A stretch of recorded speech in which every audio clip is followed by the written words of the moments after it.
Hi, national award കണ്ടിട്ടുണ്ടോ? ഞാൻ കണ്ടിട്ടില്ല. പക്ഷേ നാഷണൽ അവാർഡ് വാങ്ങിയ ഒരാൾ ഇവിടെ എത്തിയിട്ടുണ്ട്. അതും ചൂട് മാറുന്നതിന് മുമ്പ് തന്നെ ആൾ നമ്മൾ കയ്യോടെ പൊക്കിയതാണ്. ആരാണെന്നല്ലേ? വാ.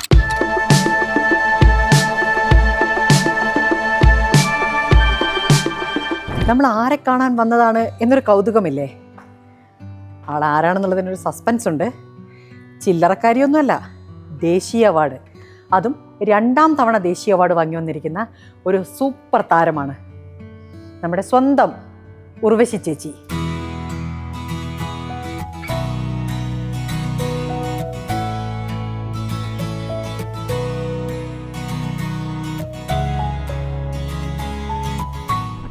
രണ്ട് തവണയും പ്രഥമ വനിതകളുടെ കയ്യിൽ നിന്ന് സ്വീകരിക്കാനുള്ളൊരു ഭാഗ്യം ഉണ്ടായി.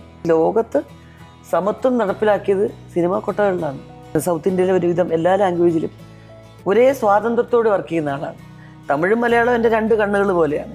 എൻ്റെ തലയിലെടുത്ത് നിശ്ചയിക്കുന്നത് എൻ്റെ ഈശ്വരൻ തന്നെയാണെന്നാണ് എൻ്റെ വിശ്വാസം.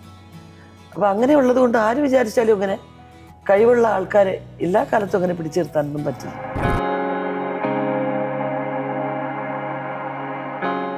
നമസ്കാരം. ഒരു പരിചയപ്പെടുത്തലുമില്ല. ഇന്ന് നമ്മളോടൊപ്പം ഉള്ളത് ഉർവശി ചേച്ചിയാണ്. ദേശീയ അവാർഡ് വാങ്ങിയ അതിൻ്റെ തിളക്കത്തിലാണ്. അതിൻ്റെ പുതുമ മായുന്നതിന് മുമ്പ് ചേച്ചിയെ പിടിച്ചുകൊണ്ടുവന്നിരിക്കുകയാണ്. ചേച്ചി, ആദ്യം തന്നെ ദേശീയ അവാർഡിൻ്റെ ഏറ്റവും വലിയൊരു ഹൃദയത്തിൽ നിന്നുള്ള അഭിനന്ദനമാണ്. ആദ്യം തന്നെ താങ്ക് യു സോ മച്ച്. ചേച്ചിക്ക് ദേശീയ അവാർഡ് പുതുമയുള്ളതല്ലാന്നറിയാം, 2ാം തവണയാണ്. എങ്കിൽ പോലും എന്തൊക്കെ പറഞ്ഞാലും ദേശീയ അവാർഡിൻ്റെതായിട്ടുള്ളൊരു മഹത്വമുണ്ട്, മഹിമയുണ്ട്. തീർച്ചയായിട്ടും. എങ്ങനെയാ അതിൻ്റെ ഒരു സന്തോഷം? പിന്നെ സന്തോഷം തന്നെയാണ് പ്രസിഡന്റ് കയ്യിൽ നിന്ന്. അത് ഞാൻ എല്ലാവരോടും പറഞ്ഞു. ഇന്നലെ ഏറ്റവും വലിയ യാദൃച്ഛ്യമായിട്ടുള്ളൊരു കാര്യം, മീഡിയയിൽ ഒരാളാണ് എന്നെ ശ്രദ്ധപ്പെടുത്തിയത്. 2 തവണയും പ്രഥമ വനിതകളുടെ കയ്യിൽ നിന്ന് സ്വീകരിക്കാനുള്ളൊരു ഭാഗ്യം ഉണ്ടായി. മറ്റെല്ലാവർക്കും അങ്ങനെ ഉണ്ടായിട്ടുണ്ടോ എന്ന് എനിക്കറിയത്തില്ല. അപ്പോഴാണ് ഞാൻ ഓർത്ത്, ശരിയാണല്ലോ. ശരിയാന്ന് 2006 അച്ചുവിൻ്റെ അമ്മ. അപ്പോൾ മുൻ പ്രസിഡന്റ് ബഹുമാനപ്പെട്ട പ്രതിഭ പട്ടേൽ മാഡത്തിൻ്റെ കയ്യിൽ നിന്ന് വാങ്ങിച്ചിരുന്നത്. ഇപ്പോൾ അതൊരു വലിയൊരു അനുഗ്രഹമായിട്ട് തോന്നി. എനിക്ക് തോന്നുന്നു ചേച്ചി ഈ സിനിമയ്ക്കകത്തും പുറത്തും ഒക്കെ അതിൻ്റെ ഒരു പൊളിറ്റിക്സ്, ഞാൻ ഉദ്ദേശിക്കുന്ന പൊളിറ്റിക്സ് സിനിമയിലുള്ള സജീവത, ആ കാര്യങ്ങൾ തുറന്നു പറയുന്ന ഒരാളാണ്. അപ്പം അങ്ങനെ ഉള്ളൊരു പറച്ചിലുകൾ കൂടി ഉള്ളത് കൊണ്ടാണ് ചേച്ചി അത് ശ്രദ്ധിക്കുകയും അത് ആ രീതിയിൽ മെൻഷൻ ചെയ്യുകയും ചെയ്തതെന്നാണ് എനിക്ക് തോന്നുന്നത്. അതെ നമ്മളത് അതെ. പിന്നെ നമുക്ക് അവരുടെ ഒരു വ്യത്യസ്തതയാണ് ഉദ്ദേശിച്ചത്. എല്ലാ പ്രസിഡന്റുമാരും കയ്യിൽ നിന്ന് സ്വീകരിക്കുന്നത് അത് വലിയൊരു പുരസ്കാരം തന്നെയാണെങ്കിൽ പോലും ഈ ഒരു യാദൃശ്യമായിട്ടുള്ളൊരു സംഭവം എന്ന് പറയുന്നത് അതൊരു പ്രത്യേകതയായിട്ട്, സവിശേഷതയായിട്ട് എനിക്ക് തോന്നി. പിന്നെ മറ്റ് ചോദ്യങ്ങളെല്ലാം എന്ന് പറയുന്നത് നമ്മളെപ്പോഴും ചോദിക്കാറില്ല. എപ്പോഴെങ്കിലും ചോദിക്കേണ്ടതെന്ന് തോന്നി. അതിന് മറ്റ് വിവാദങ്ങളെക്കുറിച്ചൊന്നും എനിക്കറിയില്ല. ആയില്ലെങ്കിലും എൻ്റെ ചോദ്യം ചേച്ചി, നമ്മളെപ്പോഴും പറയാറുണ്ടല്ലോ, നമ്മളൊരു കാര്യം പറയുന്നു, അത് വേറൊരാൾ പറയുന്നു, അത് മൂന്നാമതൊരാളിലേക്ക് എത്തുമ്പോൾ അതിൻ്റെ അർത്ഥമേ മാറിപ്പോകുന്നു എന്ന് പറയാറുണ്ടല്ലോ. നമുക്ക് പ്രതിഫലം തന്നിട്ടാണ് നമ്മൾ അഭിനയിക്കുന്നത്. ആ അംഗീകാരം പ്രേക്ഷകർ അംഗീകരിച്ച് തരുമ്പോൾ തന്നെ അതിൻ്റെ പുരസ്കാരമായി. അതെ, തീർച്ചയായിട്ടും. പിന്നെ നമ്മുടെ ഏത് സിനിമയിലാണോ എന്നാലും ചേച്ചിക്ക് അത് വിഷമായോ? അങ്ങനെയൊക്കെ ഒരിക്കലും വിഷമവും ഇല്ല, നിരാശയില്ല. ഇത് പ്രതിഷേധമല്ല, ചോദിക്കേണ്ട ഒരു ചോദ്യമാണ്. നിങ്ങൾ ലീഡർ എന്താണ് അതിൻ്റെ ഒരു ബയലോ? എല്ലാ കാര്യത്തിനും ഒരു ബയലോ ഉണ്ടാവുമല്ലോ. അല്ലാതെ മാറി മാറി വരുന്ന വ്യക്തികൾക്കനുസരിച്ച് പറ്റുന്നതല്ലല്ലോ. അതൊരു ഡിപ്പാർട്ട്മെൻ്റ് അല്ലേ, ഒരു വിഭാഗം, കലാ സാംസ്കാരിക വിഭാഗം. അതിനകത്തൊരു ഉണ്ടാവും കേന്ദ്ര കഥാപാത്രം ചെയ്യുന്നവർക്ക് ഇന്ന രീതിയിൽ, അതിനടുത്ത് ഒരു സപ്പോർട്ടിംഗ് റോൾ ചെയ്യുന്നവർക്ക് ഇന്ന രീതിയിൽ, ലീഡ് റോൾ ചെയ്യുന്നവർക്ക് പിന്നെ അങ്ങനെ സപ്പോർട്ടിംഗ് കൊടുക്കുമ്പോൾ സപ്പോർട്ടിംഗ് റോളിന് വേണ്ടി കാത്തിരിക്കുന്നവരില്ലേ? ഈ കഴിഞ്ഞ വർഷം ഇത്രയും സിനിമകളിൽ എത്രയോ പേർക്ക് കിട്ടിയിട്ടുണ്ടാവില്ലേ? അവരെ എങ്ങനെ കാറ്റഗറൈസ് ചെയ്യും? എനിക്ക് തോന്നുന്നു ഈ സിനിമയെ കുറച്ചുകൂടെ ഗൗരവമായിട്ട് കാണുന്ന ഒരു തലമുറയാണ് ഇപ്പം നമ്മുടെ കൂടെ ഉള്ളത്. നമ്മളെ ജെൻസി എന്നൊക്കെ പറയുകയാണെങ്കിൽ പോലും അവർ വളരെ ഗൗരവത്തിൽ സിനിമയെ കാണുന്ന ആളുകളാണ്. അത്തരം ആളുകളിൽ നിന്ന് പൊതുവെ പല സിനിമകൾ ഇറങ്ങുമ്പോൾ കേൾക്കുന്ന ഒരു ചോദ്യമാണ്, ഒരു സിനിമയിലെ നായകൻ അല്ലെങ്കിൽ നായിക ഇവരെ നിശ്ചയിക്കുന്നത് എന്തടിസ്ഥാനത്തിലാണ്? ഞാൻ പറയുന്നത് കാസ്റ്റിംഗ് അല്ല ഞാൻ ചോദിക്കുന്നത്. ഇപ്പം സമീപകാലത്ത് ചർച്ചയായ പല സിനിമകളിലും യങ് ആക്ടേഴ്സ് ഉണ്ട്. സ്വാഭാവികമായിട്ടും നമ്മൾ അറിയപ്പെടുന്നത് അവരുടെ പേരിൽ, അവരുടെ സിനിമ എന്നാണ് പറയുന്നത്. പക്ഷേ അതിൽ ആ കഥാഗതി കൊണ്ടുപോകുന്നതും അതിൽ കൃത്യമായിട്ട് അഭിനയിച്ചിട്ടുള്ളതും അതിൻ്റെ ലീഡ് എന്ന് പറയാവുന്നത് ഒരു പക്ഷേ ഈ പറയുന്നത് പോലെ സപ്പോർട്ടിംഗ് ആക്ടർ എന്നുള്ള ലേബലിൽ വരുന്ന ആളായിരിക്കാം, അല്ലെങ്കിൽ ആക്ട്രസ്, അങ്ങനെയായിരിക്കാം. അപ്പം അങ്ങനെയുള്ള ഒരുപാട് പടങ്ങൾ ഇറങ്ങുന്നുണ്ട്, അത് ആ രീതിയിൽ ചർച്ചയാവുന്നുണ്ട്. അല്ല, ഇങ്ങനെയുള്ള ചർച്ചകൾ വന്നു തന്നെയാണ് പല കാര്യങ്ങളിലും പിന്നെ വലിയ മാറ്റങ്ങൾ ഉണ്ടായിട്ടുള്ളത്. കാരണം എൻ്റെ അറിവിൽ ഞാൻ ഇടയ്ക്ക് തമിഴിൽ എനിക്ക് കുറച്ചൊരു വലിയ എഴുത്തുകാരായിട്ടും അങ്ങനെയൊക്കെയുള്ള കുറേ ഫ്രണ്ട്സ് ഉണ്ട്. സിനിമയെ നല്ല ഗൗരവമായിട്ട് കാണുന്നവരാണ്. അപ്പോൾ അവരെനിക്ക് സ്റ്റാർട്ടിങ് ഉള്ള ചില സിനിമകൾ വെച്ചാൽ നമ്മുടെ ഈ നോർമൽ സിനിമകളൊക്കെ ഉണ്ടാകുന്നതിന് മുൻപുള്ള ഒരു കാലഘട്ടത്തെക്കുറിച്ചുള്ളൊക്കെ ഒരു ഡോക്യുമെൻ്ററിക്ക് ഞാൻ വോയിസ് കൊടുത്തിരുന്നു. നോക്കിയപ്പോൾ സിനിമയുടെ സമത്വം, അതായത് ഈ ലോകത്ത് സമത്വം നടപ്പിലാക്കിയത് സിനിമാ കൊട്ടകളിലാണ്, മറ്റെങ്ങുമല്ല. കാരണം മണൽ കൂട്ടി ഇങ്ങനെ ചെറിയൊരു കൊട്ടക, അതിനകത്ത് ഇരുട്ടത്ത് നിന്ന് കാണുന്നിടത്ത് ഏറ്റവും മുൻപിൽ ജന്മിമാരിയ്ക്കുമ്പോൾ ഏറ്റവും പുറകിൽ ഇതിൻ്റെ കൃത്യം പോയി കണ്ടുകൊണ്ടിരുന്നവർ അവർ താരതമ്യേന താഴ്ന്നവരാണെന്ന് വിചാരിച്ചിരുന്നവരായിരുന്നു. ആ രാഷ്ട്രീയത്തിനോളം വരില്ല അല്ലേ മറ്റു. അത് സിനിമയാണ് നടപ്പിലാക്കിയത്. അതെ. ഗ്രാജുവലി ഒരു വിപ്ലവവും കൂടാതെ അങ്ങ് എല്ലാവരും അവരങ്ങ് മനസ്സുകൊണ്ട് സ്വീകരിച്ചു. അങ്ങനെയൊക്കെയാണ്. കഥ പറയാനൊരു കൂത്താടി അതിൻ്റെ മുമ്പിൽ നിൽക്കും. ഈ കഥ പറഞ്ഞു തരുന്ന ആൾ അദ്ദേഹമാണ് നായകൻ. ഇത് രാജാ ഹരിശ്ചന്ദ്രത വരുന്നു, പടയാളികൾ വരുന്നു എന്നൊക്കെ പറയുമ്പോൾ എല്ലാവരും കൂടെ ഈ മുതലാളിയും തൊഴിലാളിയും എല്ലാം ഇറങ്ങി ഓടുക തിയേറ്ററിൽ നിന്ന്, കൊട്ടകയിൽ നിന്ന് ഇറങ്ങി ഓടും. കാരണം എല്ലാവർക്കും പേടിക്കുന്നത് ഇങ്ങനെ വരുന്നൊരു വിഷ്വലല്ലേ. അപ്പോൾ അതിൻ്റെ കുറേ ഡോക്യുമെൻ്ററി കുറേ സംസാരിച്ചപ്പോഴാണ് അത്രയും നാൾ അഭിനയിച്ചിട്ട് എനിക്ക് തന്നെ കുറേ കാര്യങ്ങൾ മനസ്സിലാക്കാൻ പറ്റിയത്. അങ്ങനെയായിരുന്നു ആ സിനിമയിലാണത് ആദ്യമായിട്ട് നല്ല രീതിയിൽ നടപ്പിലായത്. ഇപ്പം ഈ റീസെൻ്റായിട്ട് ഇപ്പം ചേച്ചി നേരത്തെ പറഞ്ഞു പോയ ഒരു കാര്യത്തിനെ കുറിച്ചിട്ട് തന്നെയാണ്. അത് വലിയ രീതിയിൽ ചേച്ചി ഉദ്ദേശിക്കാത്ത തലത്തിൽ ചർച്ചകളൊക്കെ പോകുമ്പം സ്വാഭാവികമായിട്ടും ചേച്ചി അറിയുന്ന ആളുകൾ ചിന്തിക്കും, ചേച്ചി അങ്ങനെ ആയിരിക്കില്ലല്ലോ അത് ഉദ്ദേശിച്ചത് എന്നൊക്കെ ചിന്തിച്ചിട്ടുണ്ടാവും. പക്ഷെ അതിൽ എനിക്ക് ഏറ്റവും രസകരമായിട്ട് തോന്നിയൊരു കാര്യം, ഇതിൽ പരാതി പറയാൻ വേണ്ടി കൊളീഗ് എന്നുള്ള നിലയ്ക്കാണ് സുരേഷ് ഗോപിയുടെ അടുത്തേക്കൊക്കെ നമ്മൾ പോകുന്നത്. ഇപ്പം കേന്ദ്രമന്ത്രിയാണ്. അപ്പോൾ അങ്ങനെ പോയപ്പോഴൊരു അനുഭവത്തിനെ കുറിച്ച് ചേച്ചി പറഞ്ഞൊരു വിറ്റ് ഞാൻ കേട്ടിട്ടുണ്ട്. അത് ഭയങ്കര രസകരമായിട്ട് എനിക്ക് തോന്നിയത്. കാരണം അദ്ദേഹം അഭിനയിച്ചിരുന്നപ്പോൾ തന്നെ നാഷണൽ അവാർഡ് കിട്ടേണ്ട സിനിമയ്ക്കും ഇതുപോലുള്ള ചില ഇഷ്യൂസ് ഉണ്ടായിട്ടുണ്ട്. അത് എല്ലാ കാലത്തും അങ്ങനെ ഇങ്ങനെയൊക്കെ ഉണ്ടാവും. കാരണം നിശ്ചയിക്കുന്ന നമ്മളൊക്കെ എന്ന് പറഞ്ഞാൽ ഇവിടുത്തെ എല്ലാ അവാർഡുകളും നോക്കിക്കോളൂ. കന്നഡത്തിൽ നിന്നൊരു നടൻ വന്ന് അഭിനയിച്ചാൽ, അല്ലെങ്കിൽ തമിഴിലോ തെലുങ്കിൽ നിന്ന് ഒരാൾ വന്ന് അഭിനയിച്ചാൽ അതിന് അർഹിക്കുന്ന അംഗീകാരം കൊടുക്കുന്നവരാണ് നമ്മൾ. അപ്പോൾ അത് നമ്മൾ ശീലിക്കുമ്പോൾ ഇത് തന്നെയാണ് തമിഴിലും. മലയാളത്തിനും തമിഴിലും ആ കാര്യത്തിൽ വലിയ വ്യത്യാസമില്ല കേട്ടോ. കാരണം അവിടെ എന്ന് പറഞ്ഞാൽ അന്യഭാഷയിലുള്ളവരാണ് ഏറ്റവും കൂടുതൽ ലീഡ് ചെയ്യുന്നത്. പഴയ കാലഘട്ടം മുതൽ എംജിആർ സാറിൻ്റെ കാലം മുതൽ മലയാളികളും തെലുങ്കര് കന്നഡക്കാരൊക്കെയാണ് കൂടുതലും അവിടെ നായകനും നായികയായിട്ടും വലിയ വലിയ ക്യാരക്ടേഴ്സ് ചെയ്തിട്ടുള്ളത്. അവർക്കൊക്കെ അർഹതയ്ക്കുള്ള അംഗീകാരം അവിടെ കിട്ടിയിട്ടുണ്ട്. അപ്പം മറ്റൊരു സ്ഥലത്ത് നിന്ന് നമ്മൾ നമ്മുടെ ഒരു പരമോന്നത പുരസ്കാരങ്ങളാക്കി കണക്കാക്കുന്ന ഒരു എന്ന് പറഞ്ഞാൽ ഒരു അങ്ങനെയുള്ള സ്ഥലത്ത് നിന്ന് നമ്മളോട് ഒരു ചെറിയ തരത്തിലുള്ള ഒരു പക്ഷഭേദം വന്നാൽ പോലും നമുക്കത് ചോദിക്കേണ്ടി വരും. എന്താണ് ഇതിൻ്റെ ഒരു ബൈലോ എന്താണെന്ന് ചോദിക്കേണ്ടി വരും. പിന്നെ ഹാസ്യം എന്നുള്ള സമ്പ്രദായമേ ഇല്ല. അതൊക്കെ എൻ്റെ പോലുള്ളൊരു സിനിമാ വിദ്യാർത്ഥിയുടെ മനസ്സിലുള്ള ചോദ്യമാണ്. അതെന്താ അങ്ങനെ ഒന്നിനെ അവർ അംഗീകരിച്ചിട്ടില്ലേ? പിന്നെ മികച്ച എനിക്കൊന്നും സംസ്ഥാന അവാർഡിനും മികച്ച ഹാസ്യ നടൻ നടിയില്ലാന്ന് തോന്നുന്നു. അതെന്താ എടുത്ത് കളഞ്ഞെന്ന് എനിക്ക് മനസ്സിലാവുന്നില്ല. രീതിയിലാണ് കൊടുക്കുന്നത്. അങ്ങനെയെങ്കിലും കൊടുത്താൽ മതിയായിരുന്നു സത്യത്തിൽ, അല്ലേ? അങ്ങനെയൊക്കെ തോന്നും നമുക്ക്. ചോദ്യങ്ങൾ പലതും തോന്നും. ഇത് അവർക്ക് അവരുടേതായിട്ടുള്ള ചില ചുറ്റുവട്ടങ്ങൾ ഒക്കെ അതിനുള്ളിലുണ്ടാവും. ഈ നമ്മൾ തമാശക്കെങ്കിലും പറയാറുണ്ട്, സിനിമയ്ക്കകത്ത് വളരുന്ന ആളുകളാണ്. ഇപ്പോൾ ചേച്ചിയൊക്കെ പ്രത്യേകിച്ചും എത്രയോ ചെറുപ്പം മുതൽ വന്ന് ഈ കാലം വരെ, പ്രത്യേകിച്ച് സ്ത്രീകളെ സംബന്ധിച്ചിടത്തോളം സിനിമയിൽ ഇങ്ങനെ പിടിച്ചു നിൽക്കുക എന്നൊക്കെ പറയുന്നത് വലിയ ടാസ്ക് ആണെന്നാണ് ഞാൻ മനസ്സിലാക്കുന്നത്. ഇപ്പോഴും അങ്ങനെയാണ്. അപ്പോൾ ആ കാലം മുതൽ വന്നിട്ട് ചേച്ചി ഇപ്പം ഏകദേശം ഈ 40-48 വർഷത്തോളം ഈ സിനിമയിൽ ഇത്ര സജീവമായി നിൽക്കാൻ കഴിയുക എന്നുള്ളതൊരു ഭാഗ്യമായിട്ട് തന്നെയല്ലേ കാണുന്നത്? തീർച്ചയായിട്ടും. ഞാൻ എന്താ പറയുന്നത്, അതെ, ഒരു നായികയായിട്ട് തന്നെ ഒരു 40 വർഷത്തിന് മേളിലായി. പിന്നെ 43-44 വർഷത്തോളമായി. അത് സിനിമയുടെ ഓരോ മാറ്റങ്ങൾ നമ്മളിങ്ങനെ കണ്ട് പഠിക്കുകയില്ലേ. ഒരുപാട് ആർട്ടിസ്റ്റോടെ വർക്ക് ചെയ്ത് വന്ന് ക്യാമറ മാറുന്നത് അറിയുന്നു, ഓരോ ടെക്നോളജിയും മാറുന്നത് അറിയുന്നു. അപ്പോൾ അതൊക്കെ നമുക്ക് ഓരോ നിമിഷവും കൗതുകം ഉണ്ടാക്കുന്ന ഒരു സ്ഥലമായിട്ടാണ് സിനിമ തോന്നിയിട്ടുള്ളത്. കാരണം ഇന്നലെ വരെ നമ്മൾ തീരുമാനിച്ച ഒരു കാര്യമല്ല ഇന്ന്. ആ ക്യാമറയല്ല പിന്നെ ഒരു സുപ്രഭാതത്തിൽ വരുന്നത്. എനിക്ക് ഒരു തെലുങ്ക് സിനിമയ്ക്ക് ഞാൻ വർക്ക് ചെയ്തുകൊണ്ടിരിക്കുമ്പോഴാണ് 2012 മറ്റുമാണ് ആദ്യമായിട്ട് ആ ക്യാമറമാൻ അനൗൺസ് ചെയ്യുന്നു ആ സിനിമയിൽ ഷൂട്ടിങ്ങിനിടയ്ക്ക് വളരെ വിഷമത്തോടെ, ഇന്ന് മുതൽ ഫിലിം നിർത്തുകയാണ്, ഇനി ഹാർഡ് ഡിസ്കേ ഉള്ളൂ. എന്നിട്ട് പുള്ളിയുടെയും കണ്ണ് നിറഞ്ഞു, എന്തോ എനിക്ക് കണ്ണ് നിറഞ്ഞു. കാരണം ഫിലിം ആർട്ടിസ്റ്റ് എന്ന് പറയാൻ നിവർത്തില്ലല്ലോ ഇനി. അങ്ങനെ ആ പേരിലല്ലേ അറിയപ്പെട്ടുകൊണ്ടിരുന്നത്. ഒരു ഫിലിം ആർട്ടിസ്റ്റ്, ഫിലിം മാഗസിൻ, അങ്ങനെയൊക്കെയല്ലേ പറഞ്ഞുകൊണ്ടിരുന്നത്. അത് ശരിയാണല്ലോ, അങ്ങനെയാണല്ലോ. എന്താ പറയും, ഹാർഡ് ഡിസ്ക് ആർട്ടിസ്റ്റ് എന്ന് പറയൂ, അതിൻ്റെ ആ ചർച്ചയായിരുന്നു അന്ന് മുഴുവനോട്. എനിക്ക് എന്ത് പറയുമായിരിക്കും, അല്ല സിനിമ എന്ന് പറയാം എന്ന് പറഞ്ഞു എല്ലാവരും ഇവിടെ അഭിപ്രായപ്പെട്ടു. അപ്പോൾ ഫിലിം എന്നുള്ളത് മാറി സിനിമ. അതിപ്പോൾ ഈ ഭയങ്കരം പ്രിയങ്കരം എന്നൊക്കെ ഉള്ളതിൻ്റെ വ്യത്യാസമാണ്. പ്രിയങ്കരം എന്ന് പറഞ്ഞാൽ നമുക്ക് ഏറ്റവും കൂടുതൽ പ്രിയമുള്ളത്. അപ്പോൾ പിന്നെ ഭയങ്കരം അങ്ങനെ ആയിരിക്കണമല്ലോ.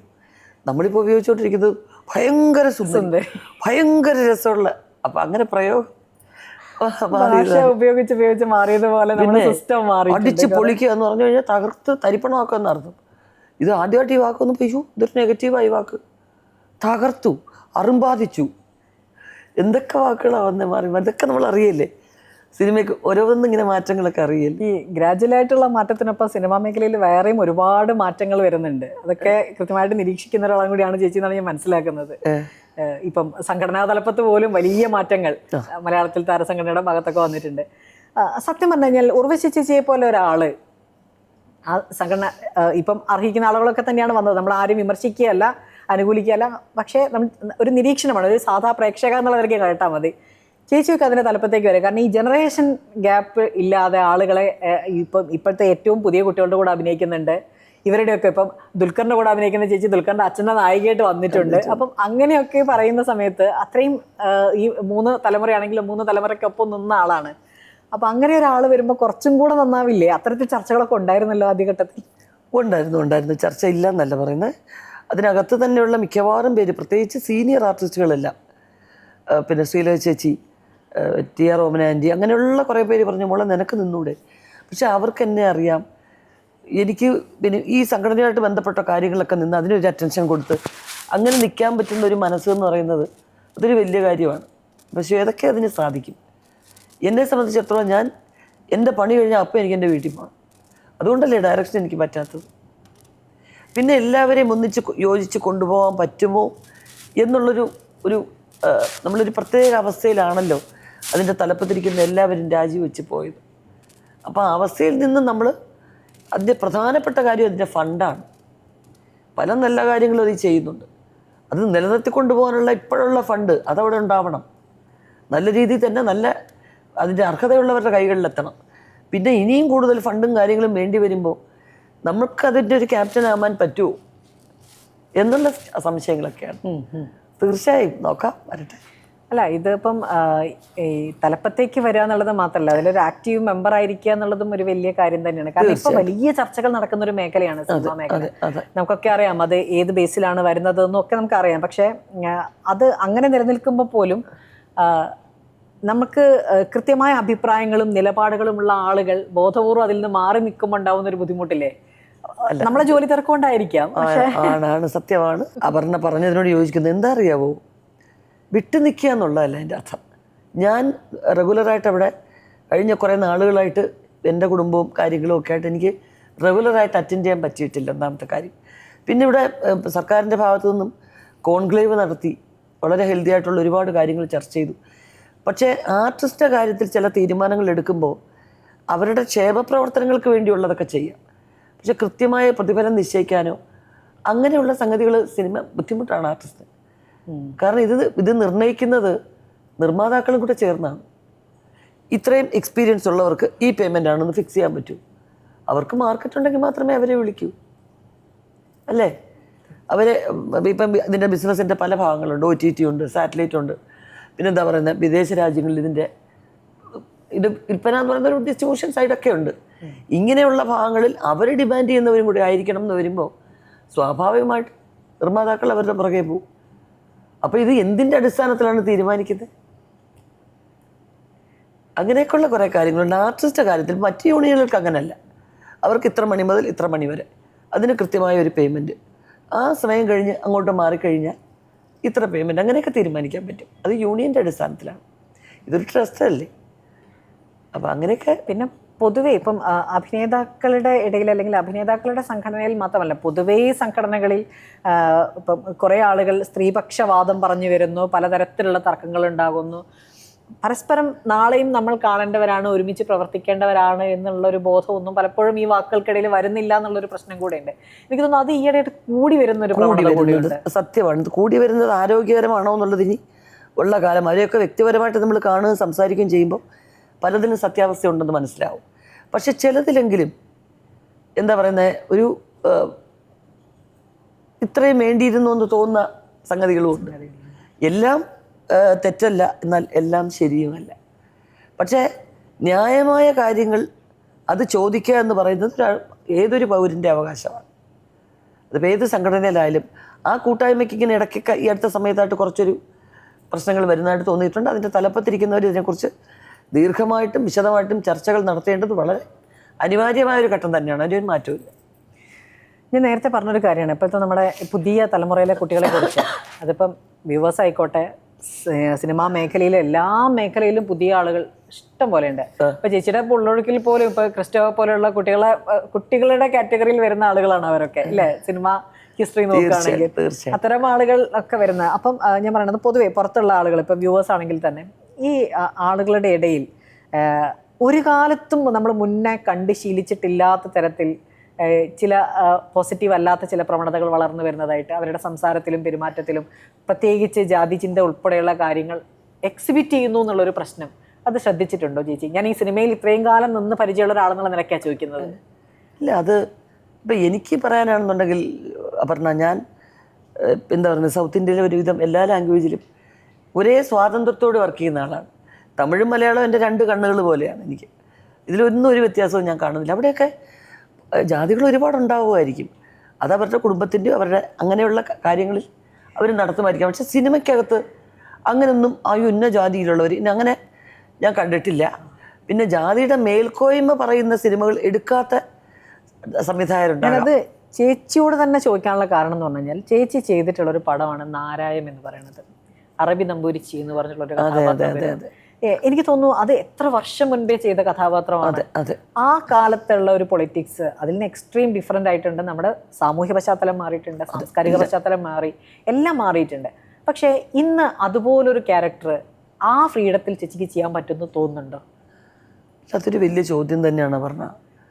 ആദ്യം റോള് ചെയ്യാൻ പറ്റുന്ന പോട്ടെ, അങ്ങനൊരു സംഗതി ചെയ്യാൻ തയ്യാറാവുന്ന ആൾക്കാരുണ്ടാവും. കാരണം എന്തിനാ വെറുതെ ആവശ്യമില്ലാത്ത കോൺട്രവേഴ്സിക്ക് പോകുന്നത്? അത് പക്ഷേ എനിക്ക് തോന്നുന്നു ഒരു കലയിലും അത്തരം വിഷം കലക്കരുത്. അത് കലർത്താതിരുന്നാൽ വരുന്ന തലമുറകളൊക്കെ ഇപ്പോൾ വളരെ ഫ്രഷാണ് അവരുടെ മൈൻഡ്. എൻ്റെ മോനറിയില്ല ജാതി മതത്തെ പറ്റി, എൻ്റെ മോൾക്കറിയില്ല. എന്തമ്മാ അത് അങ്ങനെ അവർ പറയുന്നത് എന്തിനാ അത്? കാരണം അതൊന്നും അവർക്കറിയില്ല. അവരുടെ ഇഷ്ടാനിഷ്ടങ്ങൾ മാത്രമേ ഉള്ളൂ, വ്യക്തികളോടായാലും മറ്റെന്തിനോടായാലും. അങ്ങനെയുള്ളവരുടെ ഇടയിലേക്ക് ഇതൊക്കെ പറഞ്ഞു കഴിഞ്ഞാൽ എനിക്ക് തോന്നുന്നില്ല നിലനിൽക്കും എന്നെനിക്ക് തോന്നുന്നില്ല. ഇതും കടന്നു പോകും, മാറി വരും. ആരുടെയൊക്കെയോ സ്ഥാപിത താല്പര്യങ്ങൾക്ക് വേണ്ടിയും അങ്ങനെയൊക്കെ ചില കലാകാരന്മാരെ ഉപയോഗിക്കുമ്പം ആലോചിക്കണം, ഈ സമൂഹം തിരിച്ചറിയും. സൂക്ഷിക്കുക അത്തരം ആൾക്കാരെ അവരെ സൂക്ഷിച്ചോളുക, അതാണ് കാര്യം. രാഷ്ട്രീയം ശ്രദ്ധിക്കാറുണ്ടോ ചേച്ചി? തീർച്ചയായിട്ടും ശ്രദ്ധിക്കാറുണ്ട്. അല്ലാത്തത് നല്ല പൗരന്റെ ലക്ഷണമല്ലല്ലോ.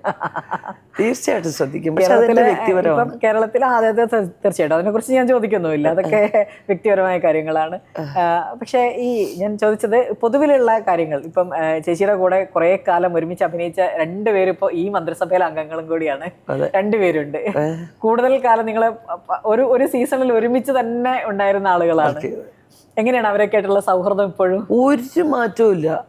അവരൊന്നും പിന്നെന്താ പറയുന്നത്, ആ രാഷ്ട്രീയക്കാരായിട്ടുള്ള ഒരു കാര്യങ്ങളും നമ്മളോട് സംസാരിക്കാറില്ല.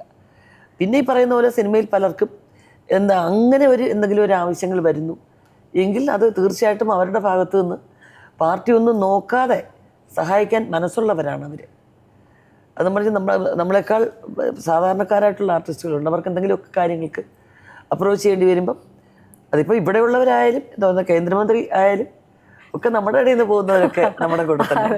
അല്ല, അത് ഞാൻ നേരത്തെ ചോദിച്ചതും അത് തന്നെയായിരുന്നു. ഞാൻ അവിടെ പോയപ്പോൾ അവിടെ ആളും പട്ടാളം ഒക്കെ ഉണ്ടാവുന്നതാണ് ഞാൻ വിചാരിച്ചത്. പുറത്ത് പോലീസും പട്ടാളമൊക്കെ ഉണ്ടാവുമെന്ന് വിചാരിച്ച് പോയി. അവിടെ ചെന്നപ്പോൾ ആരുമില്ല എന്നൊക്കെ പറഞ്ഞൊരു അതെ അയ്യോ, നല്ല ഫുഡായിരുന്നു ഇന്ന് രാവിലെ ശ്രീ സുരേഷ് ഗോപിയുടെ വീട്ടിൽ നിന്ന് കിട്ടിയത്. അപ്പോൾ ഞാൻ തമാശക്ക് പറഞ്ഞതാണ്, ശരിക്കും അങ്ങനെയാണോ വിചാരിച്ചത്? വലിയ അല്ല, ഞാൻ വിചാരിച്ചത് അങ്ങനെയുള്ള മിനിസ്റ്റേഴ്സിൻ്റെ വീട്ടിലൊക്കെ പോകുമ്പോൾ അങ്ങനെയൊക്കെയല്ലേ പോകാൻ പറ്റുള്ളൂ, കേന്ദ്രമന്ത്രിയല്ലേ. അപ്പം നമ്മൾ അങ്ങനെയൊക്കെ ചെന്ന് കയറാൻ പറ്റുമോ അറിയത്തില്ലല്ലോ നമുക്ക്. അപ്പോൾ അവരൊക്കെ നമ്മൾ ഇങ്ങനെ അവരെ ഡിറ്റക്ടറൊക്കെ വെച്ച് നോക്കി അകത്ത് ഇങ്ങനെ ചിലപ്പോൾ വിടുമായിരിക്കും എന്നൊക്കെയുള്ളതൊക്കെ ഉണ്ടായിരുന്നു. പക്ഷെ അദ്ദേഹത്തിൻ്റെ ഒരു സംസാരം അറിയാമല്ലോ, മര്യാദയ്ക്ക് പോയി കഴിച്ചോണം എന്ന് പറഞ്ഞാൽ കഴിച്ചോണം അത്ര. അത് ഒരു ശാസനമാണ്. പിന്നെ പക്ഷെ നല്ല ഫുഡായിരുന്നു കേട്ടോ ബ്രേക്ക്ഫാസ്റ്റ്. ഇത്രയും കുഞ്ഞൊരു മസാല ദോശ വളരെ തിന്നിട്ടു, എന്തൊക്കെയോ ഐറ്റംസ് ഉണ്ടായിരുന്നു. നല്ലോണം കഴിച്ചു, വളരെ തൃപ്തിയായി. പൂജാമുറിയൊക്കെ കണ്ടു, തുളസിത്തറ കണ്ടു, ഗുരുവായൂരപ്പൻ്റെ പടമൊക്കെ വെച്ച് വളരെ കൃത്യമായിട്ട്. അപ്പോൾ അതൊക്കെ ഒരു സ്നേഹത്തിൻ്റെ ഭാഷയാണ്. ഈ രണ്ട് തലമുറ ഇപ്പം ചേച്ചിയുടെ മലയാളത്തിലെ ആദ്യത്തെ നായകൻ എന്ന് പറയുന്നത് മമ്മൂട്ടിയാണ്. ഞാൻ മനസ്സിലാക്കിയ കാര്യം അങ്ങനെയാണ്. മമ്മൂട്ടിയല്ലേ ആദ്യത്തെ നായകൻ മലയാളത്തിലെ? മമ്മൂക്ക മാത്രമല്ല, ശങ്കറിയേട്ടൻ. അല്ല ആദ്യത്തെ, അതായത് അത് ഞാൻ മുന്താനെ മുടിച്ചിന് മുൻപ് മുൻപ് ഞാൻ ആറന്മുള ഉണ്ണി എന്നൊരു സംവിധായകന്റെ സിനിമയിൽ ശങ്കറിയേട്ടൻ അന്ന് ഭയങ്കര ടോപ്പിൽ നിൽക്കുന്ന സമയം. മഞ്ഞയിൽ വിരിഞ്ഞ പൂക്കൾ കഴിഞ്ഞിട്ട് ഒരു 3 കൊല്ലമോ മറ്റോ ആയിട്ടുള്ളൂ. അപ്പം അതിനകത്ത് മമ്മൂക്കയുടെ 2ാമത്തെ 3ാമത്തെ പടമാണ്. ആ ഷൂട്ടിംഗ് എന്നാ മേള പടത്തിന് പോകുന്നത്. പിന്നെ രതീഷേട്ടൻ അന്ന് ടോപ്പാണ്. തുഷാരമൊക്കെ കഴിഞ്ഞ് വളരെ ടോപ്പ് ഹീറോ ആയിട്ട് നിൽക്കുക. താറാവ് എന്നൊരു സിനിമ കഴിഞ്ഞിട്ട് മാളാരവന്തൻ പീക്ക് നിൽക്കുന്ന സമയം. അപ്പോൾ അന്നത്തെ എല്ലാ ആർട്ടിസ്റ്റുകളും ഉണ്ട്. ഇവരുടെ ഒന്നും നായിക എന്നൊന്നും എനിക്കറിയാൻ വയ്യ. അച്ഛൻ്റെ കൂട്ടുകാരൻ ബഹദൂർ അങ്കിളിൻ്റെ മോളാണെന്ന് എനിക്കറിയാം. രാവിലെ ആകുമ്പോൾ ഒരു തൂക്കുപാത്രവും ഒരു മറ്റേ എന്താ പറയുന്നത് അരിക്കിൻ്റെ ആകുമ്പം കൂടെ എടുത്തുകൊണ്ട് ഇങ്ങനെ പോകും. കൂടെ പോവും, ബോട്ടിൽ കയറും, അവിടെ ഇരിക്കും, തിരിച്ചു വരും. എന്തോ അഭിനയിച്ചതൊന്നും അറിയാൻ വയ്യ. ചിരിക്കണമെന്ന് പറയുമ്പം നമ്മുടെ മാളച്ചേട്ടൻ വന്ന് ക്യാമറയുടെ സൈഡിൽ നിന്ന് കോമഡി കാണിച്ചാൽ ഞാൻ ചിരിക്കും. സങ്കടപ്പെടണമെന്ന് പറയുമ്പോൾ കണ്ണിലെ സാധനം തേച്ച് തരും. തേച്ച് തന്നാൽ പിന്നെ കണ്ണുറക്കാതെ എന്ന് കുറേ നേരം കരയതാണ് കരയുന്ന സീൻ. അങ്ങനെ ഒരു സിനിമ ചെയ്തു. പക്ഷേ അതിനുശേഷം ഇപ്പം ഇവരുടെ ഇപ്പം ദുൽഖറിന്റെ കൂടെ അഭിനയിക്കുന്നു. അതിന് ഇപ്പം എല്ലാവരും ഇപ്പം നരേന്റെ കൂടെയും ധ്യാന്റെ കൂടെ ചെയ്തു. ഈ ജനറേഷൻ ഗ്യാപ്പ് ഇത്ര അടുത്തു നിന്ന് കണ്ട ഒരാളാണ്, അതായത് അല്ലെങ്കിൽ തലമുറ മാറ്റം കണ്ട ഒരാളാണ്. എങ്ങനെയാണ് അന്നത്തെ സെറ്റും ഇവരുടെ ഈ ന്യൂജൻ കുട്ടികളുടെ കൂടെയുള്ള സെറ്റൊക്കെ എങ്ങനെയാണ്? ധ്യാനൊക്കെ വേറെ വൈബാണെന്ന് തോന്നുന്നു. ഒരു രക്ഷയില്ല, ഒരു സീരിയസ്നെസ്സേ ഇല്ലാത്തൊരു പയ്യനാണ്. ഒരു സീരിയസ്നെസ്സും ഇല്ല. ഒരു വായി തോന്നുന്ന കോതയ്ക്ക് പാട്ടത്തുള്ള പോലെ. അപ്പം പിന്നെ നമ്മൾ അവൻ്റെ കൂടെ കൂടും. അതേ നിവർത്തിയുള്ളൂ. അങ്ങോട്ട് പോകണ്ടെന്ന് പറഞ്ഞാൽ അങ്ങോട്ട് തന്നെ പോകും. അപ്പോൾ നമ്മൾക്ക് ഇങ്ങോട്ട് വരാൻ പറയുന്ന എളുപ്പം. അപ്പം പിന്നെ അങ്ങോട്ട് പൊയ്ക്കോളുമല്ലോ. ഒരു രക്ഷയില്ല. പക്ഷേ വിനു അങ്ങനെയല്ല. വിനീതെന്ന് വെച്ച് കഴിഞ്ഞാൽ വളരെ വിനയവും ഒരുപാട് കാര്യങ്ങൾ ആലോചിച്ചും ഒരു സിനിമ എന്ന് പറയുന്നതിനെക്കുറിച്ച് ദീർഘമായിട്ട് ആലോചിച്ച് ചെയ്യുന്ന പയ്യനാണ്. പക്ഷെ ഇവരെയൊക്കെ ഞാൻ ചെറുപ്പത്തിൽ കാണുമ്പോൾ അന്നും ഇതേപോലെ ചേച്ചി ചേച്ചി എന്നുള്ള സ്നേഹമായിട്ടുള്ള പെരുമാറ്റമാണ്. ഇന്നും അത് തന്നെ. അപ്പോൾ ദുൽഖറിൻ്റെ കൂടെ മാത്രമേ ഉള്ളൂ ഞാൻ കാര്യമായിട്ടൊരു സിനിമ ചെയ്യാത്തത്. 2-3 ഓഫേഴ്സ് വന്നിട്ട് എനിക്ക് എൻ്റെ തിരക്കും കാര്യങ്ങളൊന്നും ചെയ്യാൻ പറ്റില്ല. ആവശ്യമുണ്ടാണെങ്കിലും അങ്ങനെ ഒരു കോമ്പിനേഷൻ ഇല്ലല്ലോ. ഞാൻ സത്യേട്ടൻ മോൻ ഡയറക്റ്റ് ചെയ്യുന്ന ഫിലിമിൽ ഒരു ഗസ്റ്റ് റോളിൽ പോയി ചെയ്തു എന്നല്ലാതെ അതിനകത്ത് വേറൊന്നുമില്ല. പക്ഷേ എല്ലാവരും ആ സെറ്റിനൊന്നും വലിയ മാറ്റമൊന്നുമില്ല.